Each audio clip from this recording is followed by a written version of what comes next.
Hello YouTube, this is Morgan Airspeed Prime here with my next Avatar video. This is going to be the second of my big three end of year videos. This will be the 2024 Avatar year in review.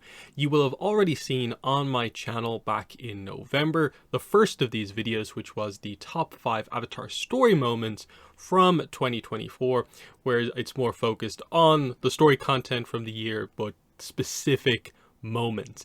Later on in the year, right at the end of the year, you are also going to see the 2025 Avatar preview video.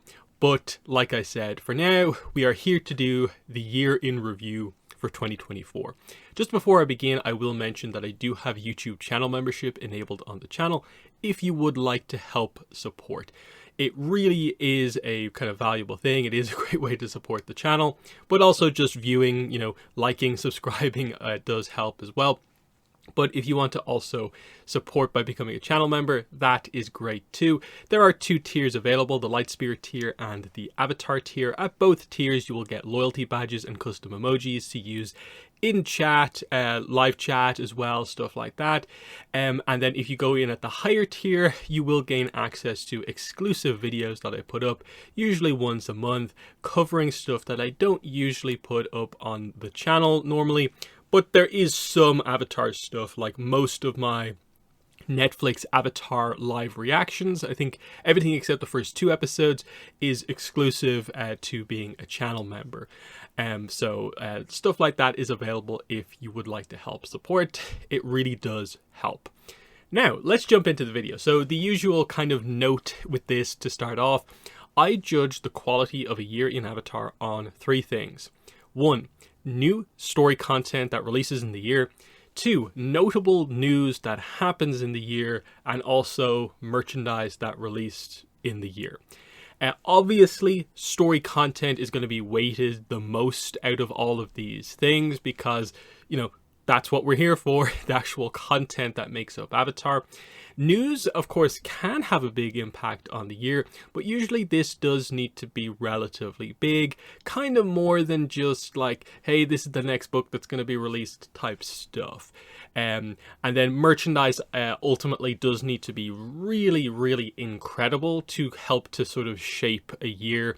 Merch is mostly a bonus overall. So obviously, focus is mostly story content and news. So anyway, we're going to start off here with some of the big stuff here. And this is the really notable thing about this year.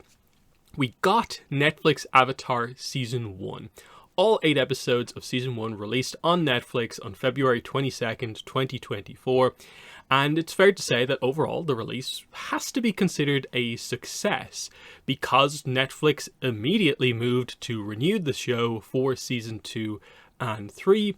And there are quite a few fans eager to see what happens there. When news does pop up about the upcoming seasons, there is definitely interest overall.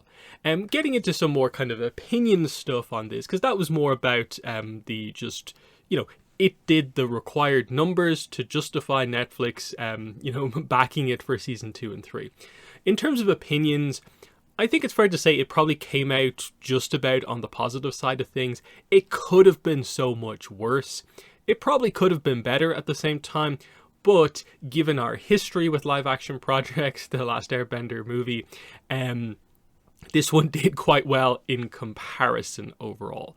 And yeah, okay, leaning positive is, I think, what most of the general opinion has been out there. Kind of the Rotten Tomato kind of meter being pretty much 60 on the dot. Like, it's just considered fresh. I think is pretty much the right section, the right point for it ultimately. It has flaws, but ultimately, it's fine. And I think that shows with the idea that most of the reviews that I saw never really overly heavily praised it, but I didn't see as many as I would think people just heavily criticizing it. Like, given that that is a big thing to do on the internet these days, is to really kind of make just ripping something apart like your kind of almost personality online, I didn't see as much of it as I thought I would with this show, and that has to be considered a positive, because mostly it was just fine, and that is what my own thoughts were. I did quite a lot of content about this in terms of, like I said, the live reactions, the actual reviews and discussion videos, in addition to extra videos covering more general topics. Most of Season 1 is solid. There are a few standout, very good moments, but also a couple of absolutely baffling writing decisions that do hurt the show. It is much better than the movie, but still not quite at the level it needs to be at.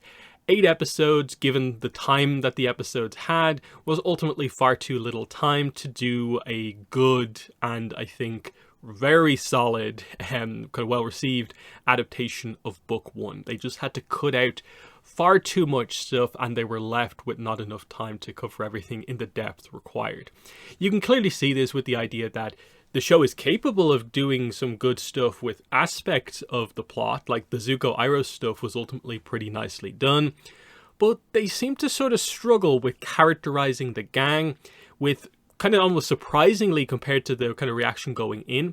Sokka probably comes out the best of the kind of main three, and unfortunately Katara the clear weakest overall. This has nothing to do with the actors, and all down to the writing department here. They took out so much of the Katara stuff and didn't really give the actress too much to kind of work with Aang sort of being kind of very kind of middle of the road ultimately, with I think most of the actors doing a good job, but a clear need for the writing department to step up if it's to make a move in the right direction ultimately. Obviously, the kind of ultimate result of this, the other side of things, from the fandom perspective, what did this have in terms of an impact? It has definitely brought in new fans and has brought back some lapsed fans. But I would say, bringing up a kind of different point, like many Netflix shows, it did feel like things were very, very hyped at certain times in the immediate lead up, during the release, and a little bit afterwards. But the impact on the overall year, it felt like it could have had a bigger impact. Now, getting into reasoning behind that, I think it is a combination of two things with this show for me. The first one is just, I think, the point that I had been at almost since the announcement of this. And so I think I went into this show with the right expectations and the right approach. And that is the reality that this show is just an adaptation of Avatar: The Last Airbender, and adaptations like this rarely deliver on all of the kind of pre-release hype. I think I had always had a very realistic approach to what this was going to be, and so in my mind it met those expectations, and that's why I feel super just, it's fine, middle of the road on the whole thing. Whereas I think other people maybe thought this could be the next coming of Avatar, and the real approach at the end was just that, yeah, it is just an adaptation. I overall prefer the animation, and that was always going to be the case. So it'll be interesting to see how things are going forward now that we know what it is and kind of what it isn't. Can they make the improvements going forward? That's the big thing. The second point, going back to the Netflix kind of approach and format, is that the all-at-once release schedule does create a big initial hype because it's all there day one, but this doesn't allow for a great opportunity to properly build fandom specifically around this show, because you don't get time to speculate as the season progresses.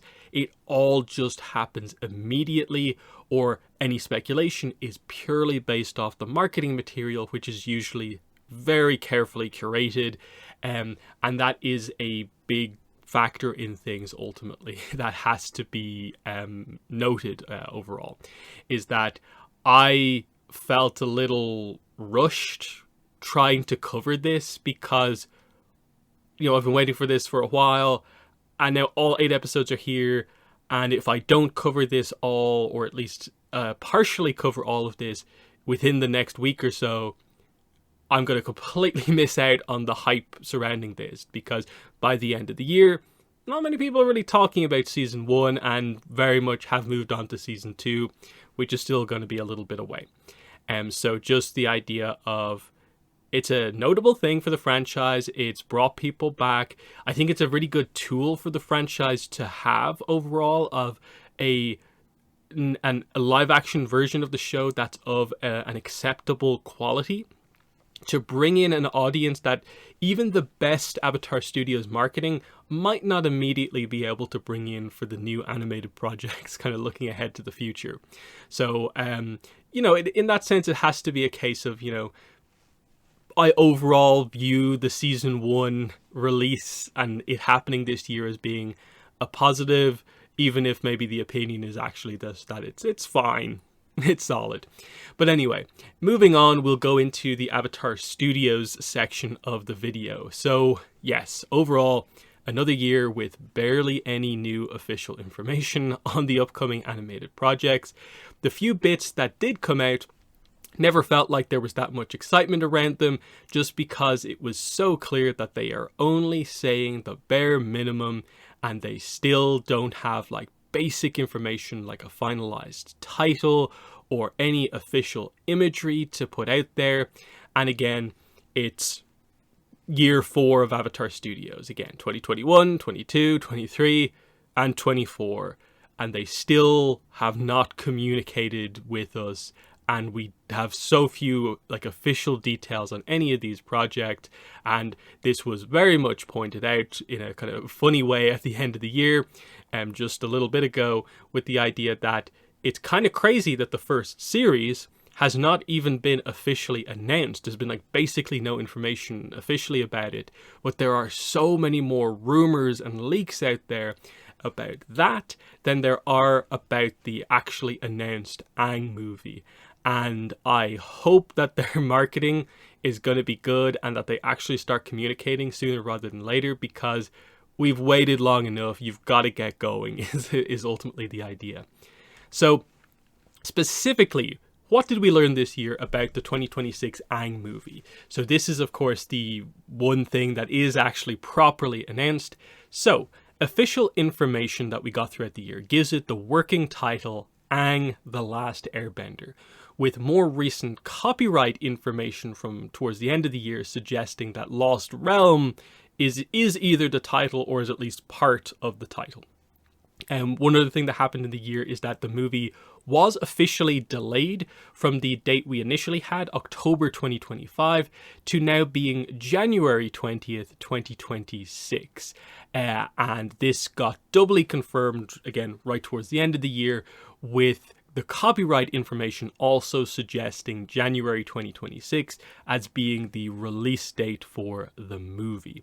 So we haven't heard anything about the date changing again, and we hope we stick to that, and that, yes, we are basically just over a year away from this thing. The main official information from the year was basically coming out of CinemaCon, and that did give us the announcement of some of the voice actors for the characters in the Aang movie. So we learned that Dave Bautista is going to be voicing our new villain. We don't know much about. Eric Nam is going to be voicing Aang.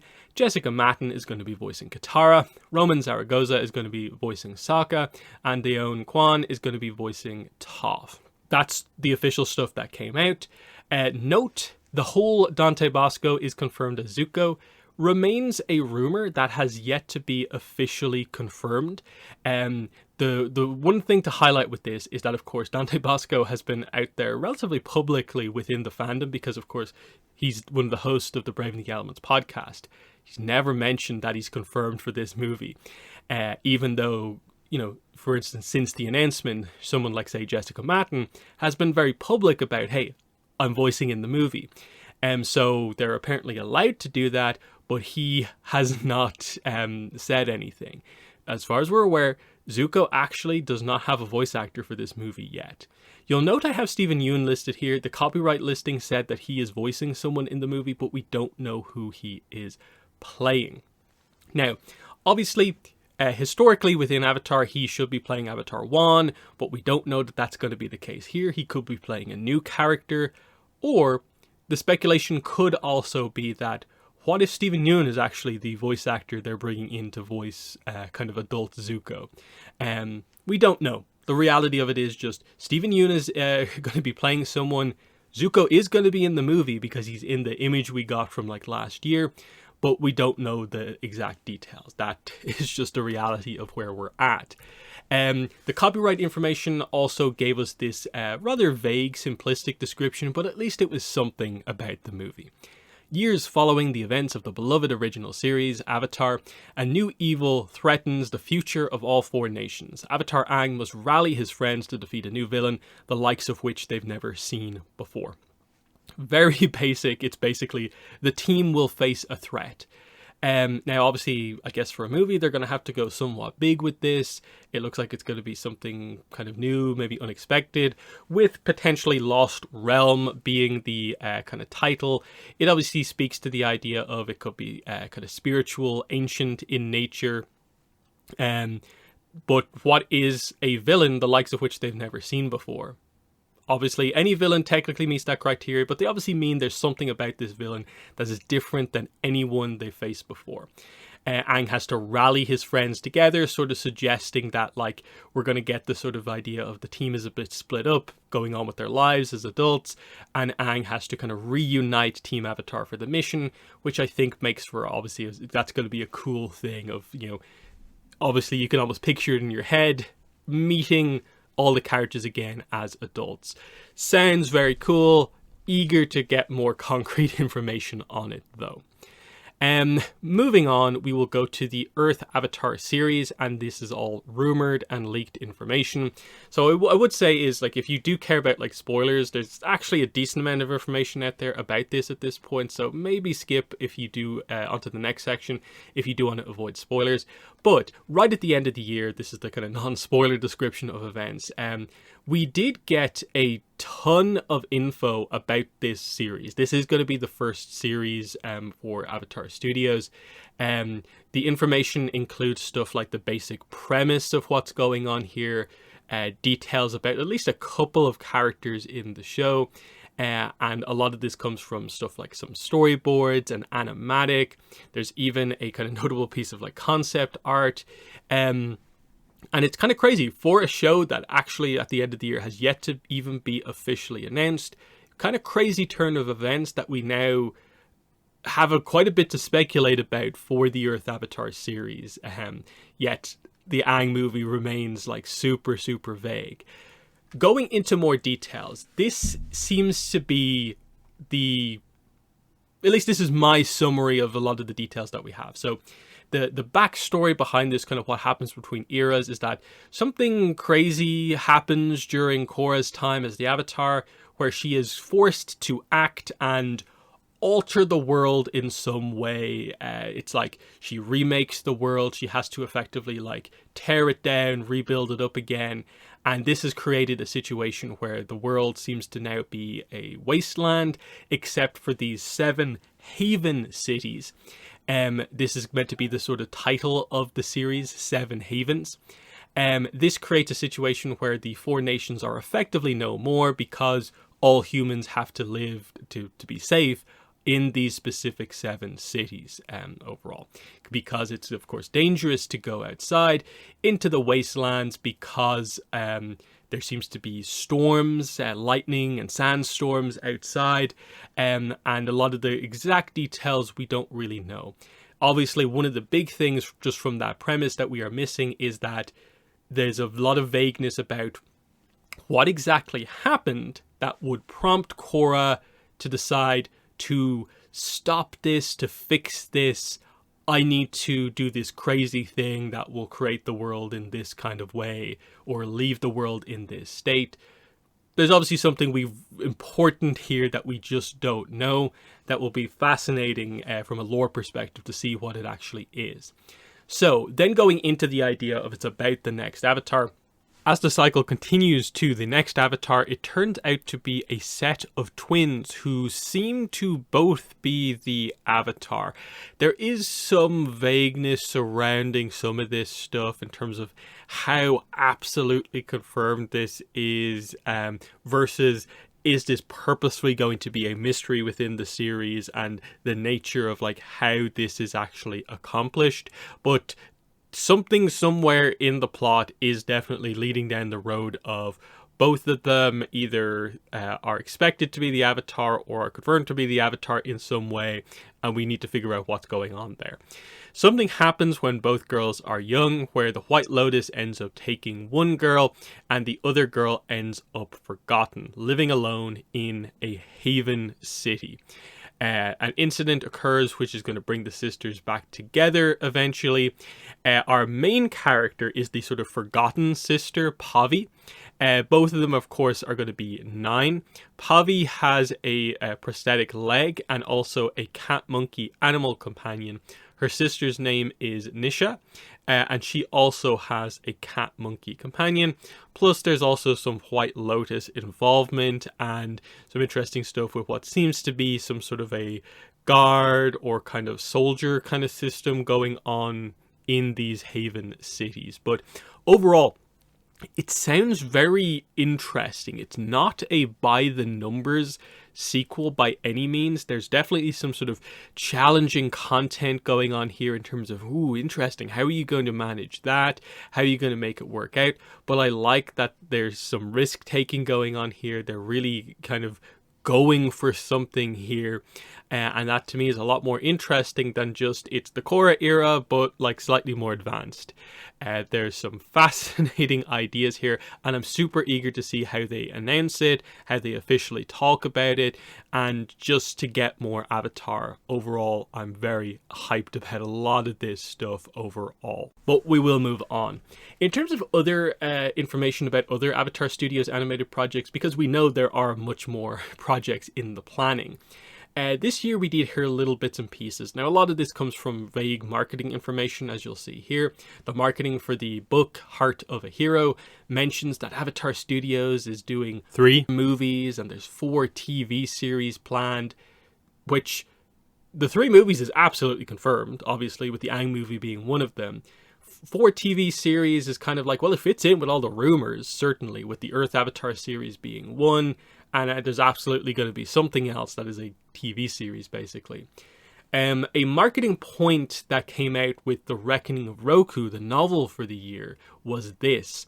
A new animated series from Avatar Studios featuring a brand new Avatar is currently in production and set for release in 2025, which will set the perfect landscape for the continuation of our series. So that's the publisher basically going, hey, there's going to be a new Avatar series. It will feature a new Avatar. Our book series is about the past Avatars, so that will make for a really good kind of marketing thing, and who knows, we might be able to do stuff with that Avatar in the future. That seems like pretty clear cut. When this came out kind of publicly, within a day, they took this marketing point down. Now, that usually is a sign that either it is a mistake, or the usual main reaction that I think most people have is that, ooh, did they put this out a little bit too early? Obviously, it's not, as far as we're aware, it's not going to release in 2025 unless they really surprise us with information here, and the series might actually be the first release. We just don't know what the situation is there. And then the final point, Brian on a Braving the Elements podcast randomly mentions at one point that he is currently, as of a few months ago, working on another project within Avatar Studios that seems to have a more unique art styles, where the heads are going to be slightly bigger than our typical Avatar content. Now, again, you kind of have to listen to almost like the full podcast to get the full context for what he means by that. It doesn't mean the characters' heads are actually going to be big. It's just Brian views the heads of the characters in ATLA as being a little bit big, and it seems like it's going to be a return to that maybe more old school style thing. Maybe. Again, there's no real clear information here other than this doesn't seem to be the Aang movie or the Earth Avatar series. It probably is one of the other projects. I'm assuming maybe one of the other TV series. So we'll see what happens there. Moving on to Avatar Studios and publishing. We'll of course go into a section more focused on books in the future, but this section is just more to highlight, hey, did any of the publishing stuff that happened in this year show us the plans that Avatar Studios have beyond the usual, beyond business as usual with our standard comic series and novel series? Overall, I think it's fair to say publishing output was a little bit disappointing this year in terms of like, yeah, they didn't do anything that really kind of changed up the format or anything like that. The exciting news is that at one of the cons, they did mention that publishing is going to be ramping up soon. And I assume that means 2025. For probably the second half of 2025 into 2026, we are probably going to see an uptick in the amount of books coming out and the amount of different types of books. So that will be interesting. The first sign of this is that there is a new kind of book novel series coming out next year. It's this Bending Academy kind of kids chapter book, and it basically is, yes, an original kids novel focusing on a bunch of new character kids going to a Bending Academy, and it's under the Avatar Legends tagline as well.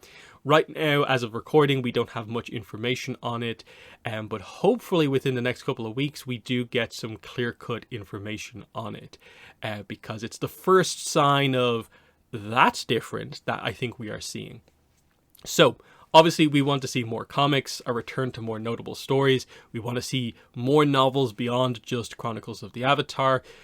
We also want to see, hopefully, some tie-in publishing stuff. Like, who wouldn't like to see the comics do a bit of a prequel comic, being able to showcase some of those older designs in the comics leading into the movie or something like that.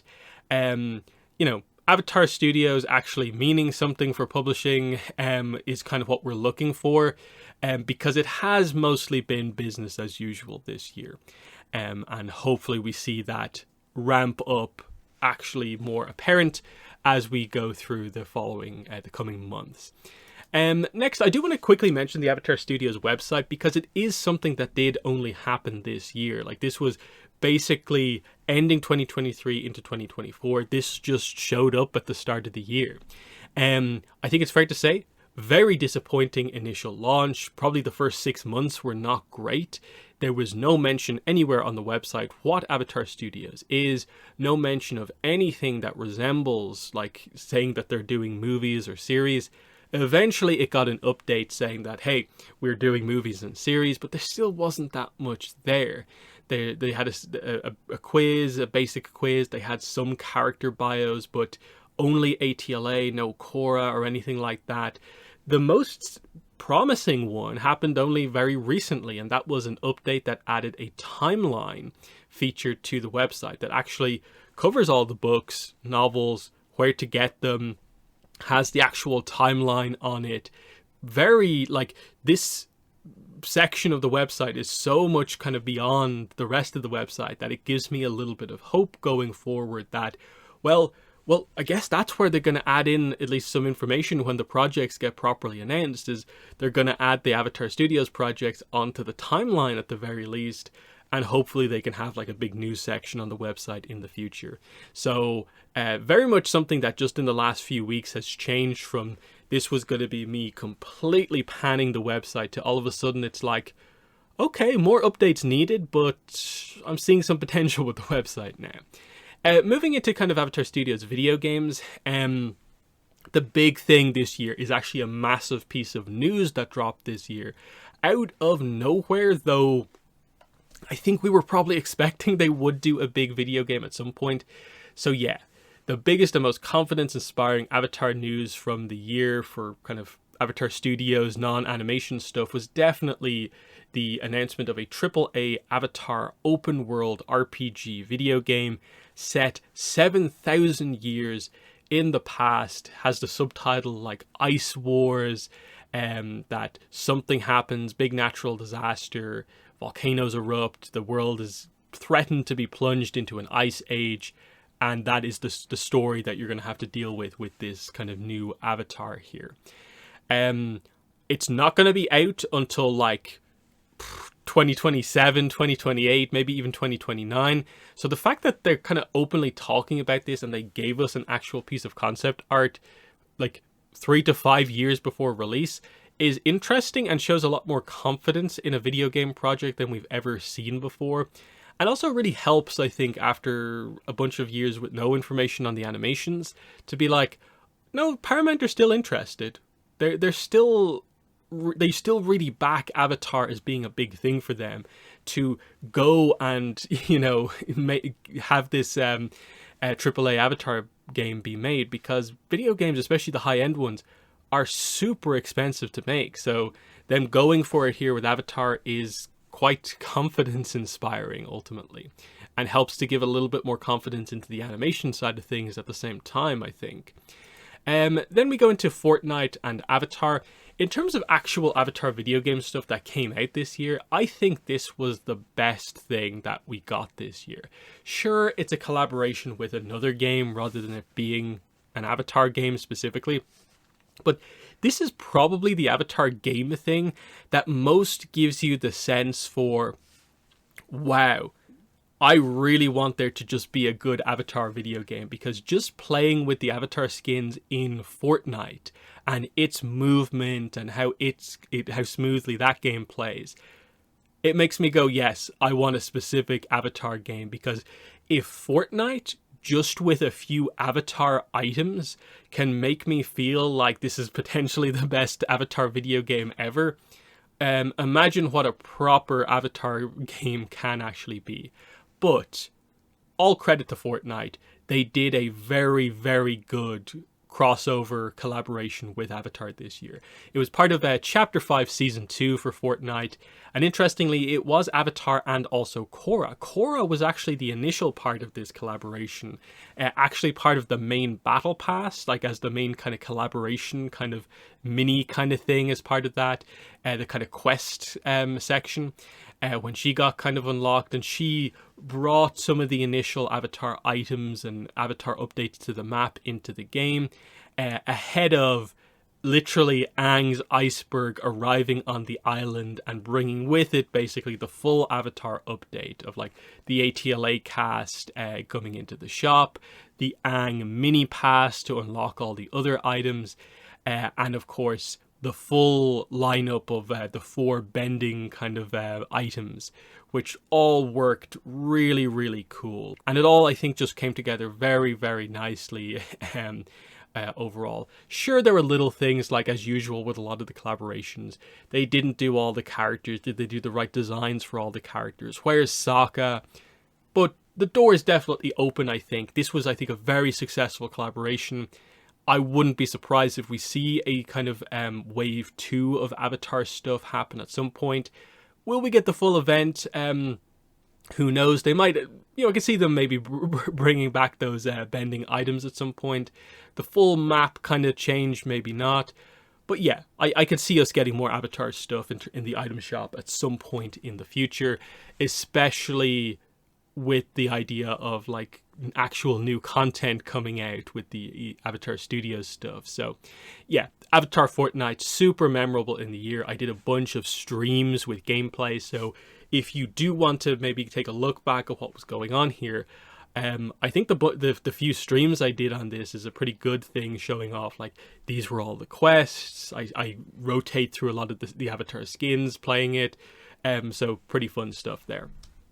Then we go on to Avatar Legends Realms Collide, which basically got announced this year, was actually meant to be out this year, ended up having some delays, and now the global launch is not going to be until early next year. We still don't have an official date, and that is the most frustrating part of it, is that for a lot of people, even though they've been marketing quite heavily this game since March, a lot of people still don't really know what this game really is, because the marketing has been very specific in one way but not in many other ways, and just the amount of vagueness surrounding when can I play it, when's it coming out, is not super fantastic, because I think in general it's probably not the mobile game that people really, really want.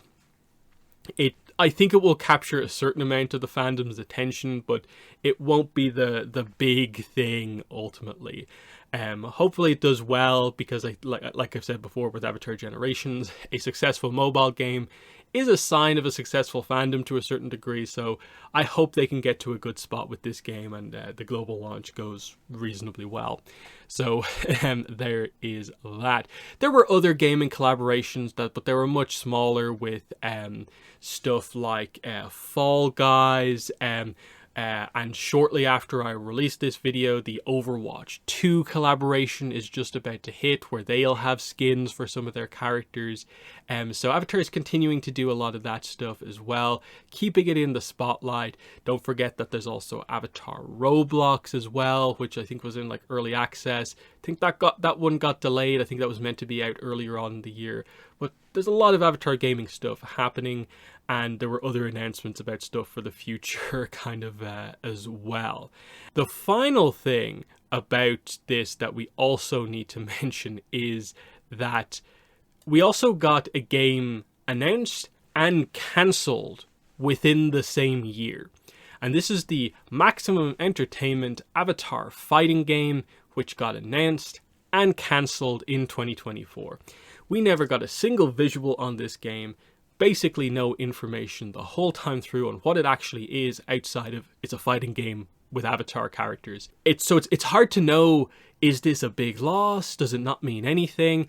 I don't think expectations were particularly high because of the publisher, and then the tiny bits of information we did get like a few months before the cancellation really didn't give you hope, with the idea of like, you're launching with 10 characters? 10 characters? Uh-oh.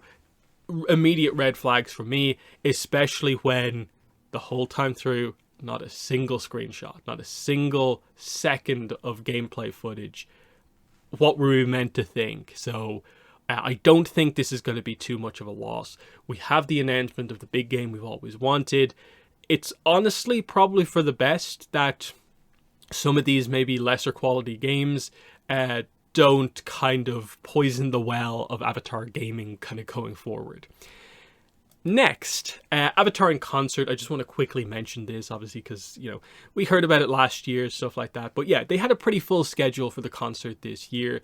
Usual things with this, which is just that, hey, if they came to your region, you were probably pretty happy. If there was no performances scheduled for your region, you were probably pretty frustrated. But anyone who has attended seems to have had a great time, universally praised. Everyone loves the Avatar music. And yes, the site, in terms of news, the site does seem to currently have an empty section for an Asian tour. There are no dates for it currently, but it seems like they do have a plan to expand this into regions beyond where it currently had performances. So cool stuff. Very cool that we have this sort of, you know, traveling tour for the concert. Though interestingly, it was a year where we really didn't hear anything about the rest of the soundtracks, apart from still coming soon type thing. But anyway, now let's move into sort of kind of publishing. We'll take another kind of look over the story content for the year, because even though I did the top 5, we also kind of have to talk about it here as well from more of an overall perspective. So what happened this year with story content? So we of course had the big stuff. Live action at Netflix season 1 came out. We got our novel for the year, the first Roku novel, The Reckoning of Roku, with our new author, Randy Rabai. We got our one Avatar comic for the year on the Avatar side of things, The Bounty Hunter and the Tea Brewer. And these being the 3 kind of main pieces of content. Like I said earlier, the live action is fine. I don't feel super strongly about it positively, and I also don't think that the negatives are the stuff that immediately jumps into my head when I think about it. It's just fine. It's notable. I'm glad that it's here for the franchise in terms of bringing people in. It's useful in that way. I'm glad that there's not another big failure for Avatar, that it's got its season 2 and 3, and I think that's going to be helpful when Avatar Studios gets going as well, that we have that. Everything should hopefully be firing on all cylinders, and the franchise should thrive. And that's, I think, the main thing. And it matches up, I think, with how I felt going in, and it's pretty on par with the way it actually has turned out. If they can improve things to be better for season 2 and 3, great. But our focus will be more, I think, on the new Avatar Studios animated content. But the live action will have an appeal to a very broad range of people. The novel this year. I think a lot of people have slept on this book. I thought the discussion, as has happened, I think, with a lot of the recent novels, gets a little bit too focused on how is it compared to the other novels, rather than just kind of treating it as a novel on its own. That, like, sure, you can compare them to a certain degree, but it's really noticeable these days that, like, the first thing you get asked when the new novel comes out is, like, immediately, not was it good, it's just how was it compared to Kyoshi. And that's a little bit frustrating, a little bit kind of reductive. I think it's a fantastic book. I think the transition between writers was pretty seamless, and they just delivered, I think, on a very good, very interesting story overall. When I think there may be expectations of, like, oh, we're doing Teenage Roku, is there actually that much ground to work with for a big story? But there absolutely was. They really delivered with Roku and Sozin. In my mind, like, the Roku novel is the highlight of the year in terms of story content, like, far and away. The more and more I think about it, the more and more I like the Roku novel and really think that this was a great, great book. The comic for this year was solid. It was fine. It's good. It's just, compared to some of the other comics, it's not quite on the level that we kind of wanted it to be at. I think we all expected maybe a little bit more June backstory. I think the Iroh content that's here is good. I actually think it is more just, I get June as a more minor character, but I actually think you could have, stepped up how much was there. It's very well written. It's just on the lighter end of some of the more recent comics, which have decided to tackle kind of more notable stories. Moving into the other story content for the year, this is obviously the less notable stuff, but Uncle Iroh's Adventure Guide was our Avatar Legends book for the year. The main story stuff here is mostly that we learned about Jasmine Island, and we got the 5 adventures set on the island at different points in the timeline for the 5 avatars that we cover here. We got some interesting Legend NPC bios for characters like Tagaka and Lu Ten and, like, Chondro, but did they deliver that much new information? That's maybe where it fell short just a little bit compared to some of the previous books. Same goes for some of the other adventures that we got outside of that book, Rebels and Refugees and Storm over Linsho. Perfectly fine adventures, but the adventures rarely delivered that much, like, interesting story content. And then a surprise kind of addition to the content, but the picture book My Cabbages had brand new content with the Cabbage Merchant. It's not significant enough that it's ever going to be like some of the best story content of the year, but as completely extra stuff from a picture book, this is the sort of stuff that we definitely want. This was a fun, unique book that I'm really glad they did, and I would like to see more of this stuff. It's just that, like I covered in the top 5 video, moments from this book are not really going to make the top 5 list, and that's fine.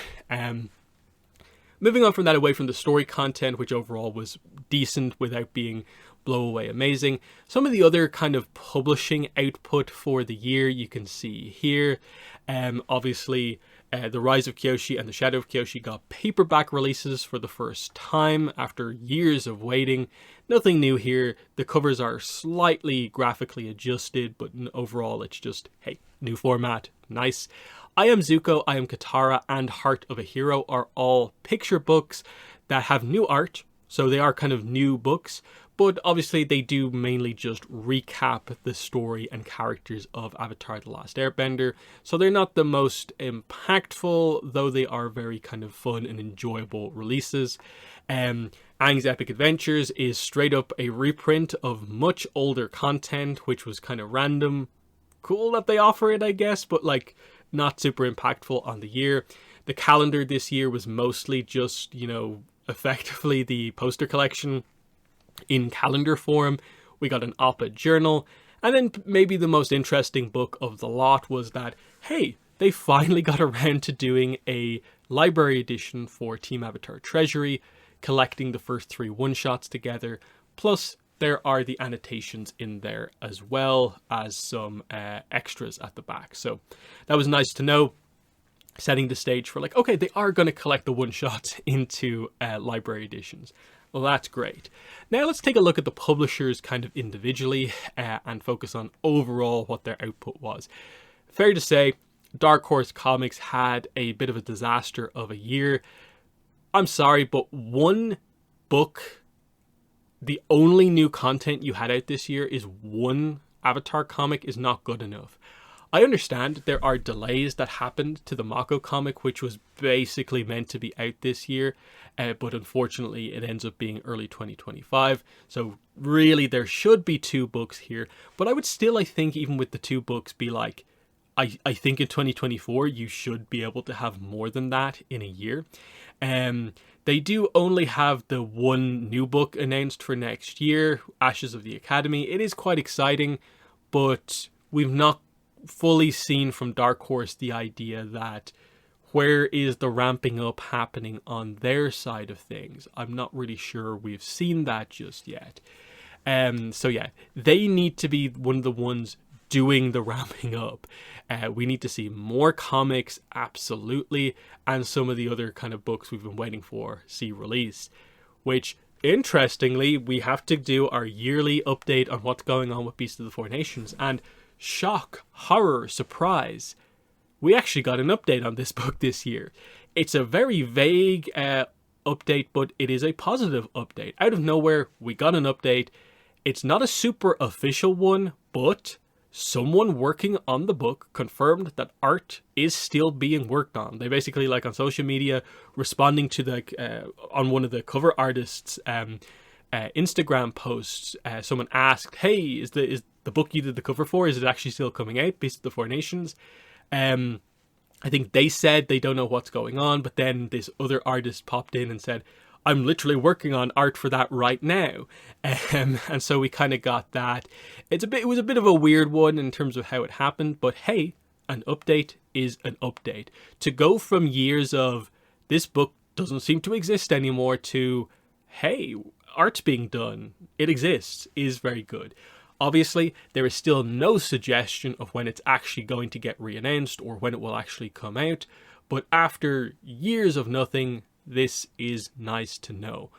My guess is that this probably will be part of Dark Horse's ramping up, that they'll have this book to release finally, a kind of full hardcover that is new content. They should have hopefully ready to go for, I don't know, second half of next year. Maybe 2026 is a good year for a big book like this to highlight the publishing is doing stuff. Who knows what the plan is. But good to get an update. Then, Abrams Books. Very solid year. Good year for Abrams. The Reckoning of Roku actually got undelayed from the end of 2023 to actually keep the July novel release streak going. And also, given that this was the handover of writer from one writer to another, FCE to Randy Rabai, it was a very smooth release that they were able to hit the release window spot on. And for the most part, I think, not come across as if we've had this drastic shift in quality or writing style. It went very smoothly. They did announce book 6, the second Roku novel, The Awakening of Roku. The only negative for the year for Abrams being that the book was very quickly delayed into October. Now, because something similar happened with The Reckoning of Roku late last year, where it got delayed into, I think, August, but then it got undelayed into July, is something similar going to happen here? I don't know. Because obviously they did a much bigger delay here, so if they do undelay it, it's probably still maybe not going to happen in July, so it's maybe looking like our first book that won't come out in July, which is actually quite unfortunate, given that this will be like the year before Avatar Studios properly takes off. And then positives in terms of, like, you know, getting the paperbacks out at last is a nice thing as well. But still, I think for them, as part of the ramping up, I would like to see them do some new stuff. A second novel, I think that is something the franchise could do with. Magpie Games, middle of the road year. The book, Uncle Ira's Adventure Guide, is good. It's just not as good as I think some of the previous books. It's not as good as the core book. It's not as good as the Republic City book. And part of that is just that the adventures from a straight lore perspective are never going to be the most interesting part of the year.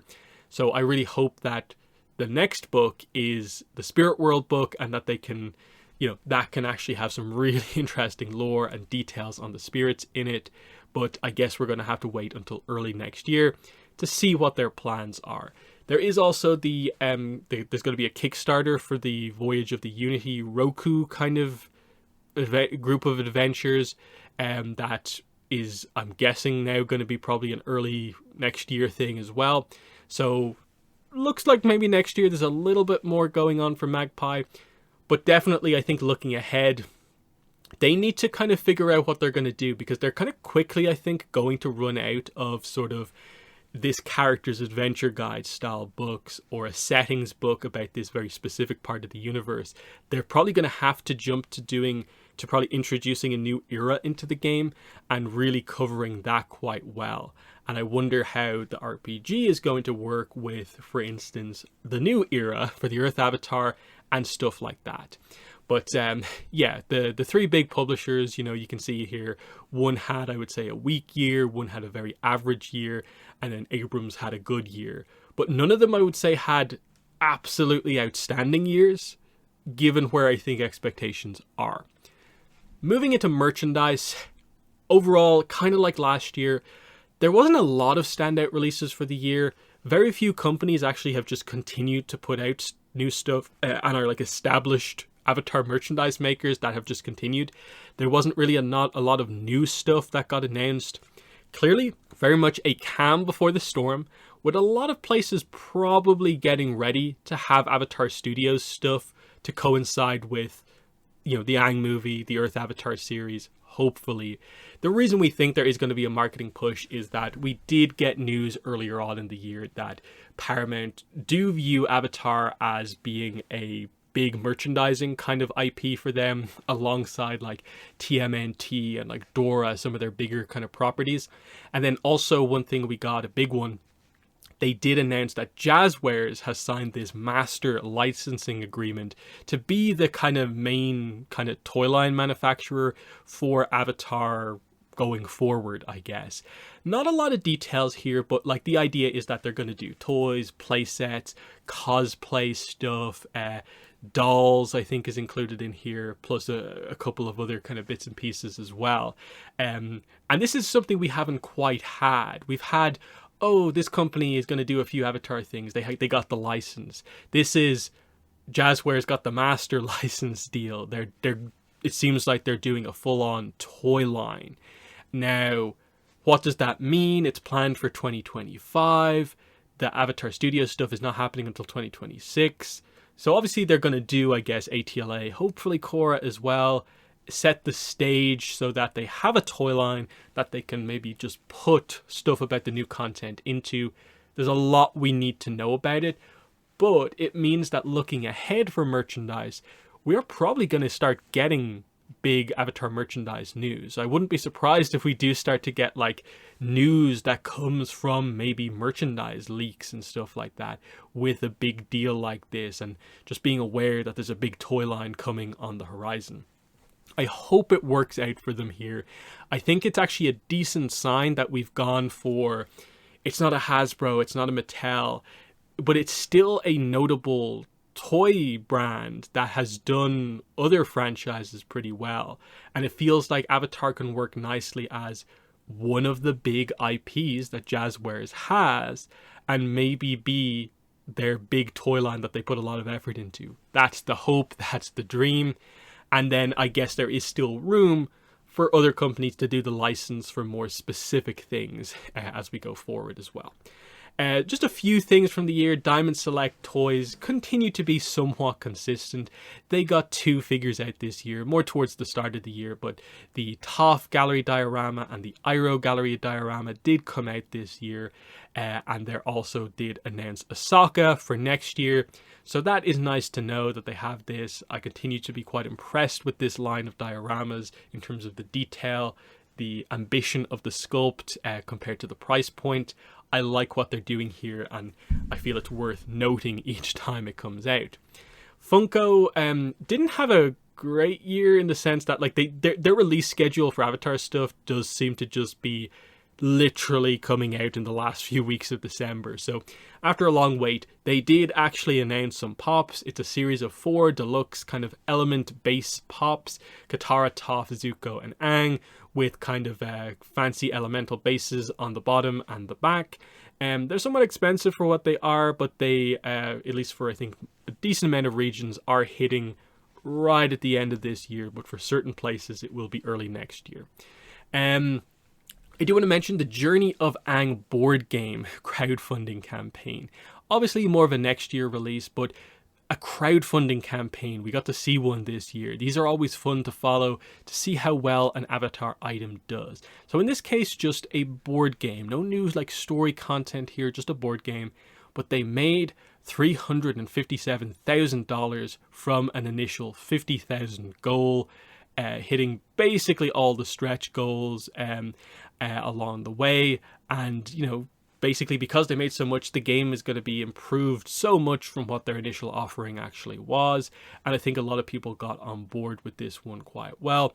And considering they did the crowdfunding on GameFound, not the usual Kickstarter, it's quite impressive how much they did make. And it shows you how popular of an IP Avatar is in money amounts, basically, quite clearly. Then just a bit of a montage of some other stuff that came out in this year. The tubs was probably the main kind of new line that happened this year, where they released their kind of plastic rubber ducks, but then also a plush of the turtle duck as well, which was very nice. We saw some Avatar makeup kind of collaborations happen in the year as well, which is a kind of unique thing. I think the Avatar Shashibos, which I have a picture of here, was more of an end of last year thing, but again, for me, these were only available, I only interacted with them this year. They were a very cool item that's just, I think, at all times worth mentioning. U2's put out their like mug, and I think they also continue to have a few different like Appa plushes that came out. U2's again somewhat consistently getting their stuff out there, though they have weird licensing restrictions that makes it hard for people in certain regions to get their stuff. Then we also have the first 4 figures Aang got released. They also have a Toph, but I think that's been delayed enough to where it's now only releasing in 2025. And then the last thing I'll mention in terms of merch is going to be the Aang's Destiny deck building game. So as of recording, I've yet to receive my copy. I do have it pre-ordered from somewhere, but obviously I have yet to play it. It looks kind of interesting and promising from what I can see. And I think the idea of Avatar having a deck building game where it's just an all-in-one kind of thing that is very replayable is very cool. And a lot of the design elements of the materials seem quite good for just everything in one box. So I'm eager to get my copy and do some videos on it, and we'll see what happens with that. But yeah, merch was not the focus of this year, ultimately. And then we'll end with just sort of a channel update and the sort of in conclusion. So how did this year go for the channel, for Airspeed Prime? I would say very similar to the last few years. I felt like I put out the best videos I could, trying to be active, hitting as many like discussion topics and big points as I could throughout the year. But definitely was the case that large sections of the year not having anything of note definitely offset the bigger stuff that did happen in the year that was kind of hype and exciting, and when the channel did very well, like Netflix Avatar, the Roku kind of content when the novel came out. But yeah, offset by sort of not much in like April, May, June, not too much in like, you know, September, October necessarily, that sort of thing. This year I gained just under 900 subscribers, so didn't make the jump from like 10k to 11k, but you know, it's the calm before the storm still. I'm still pretty confident that when we properly get going, I'll see a nice amount of growth.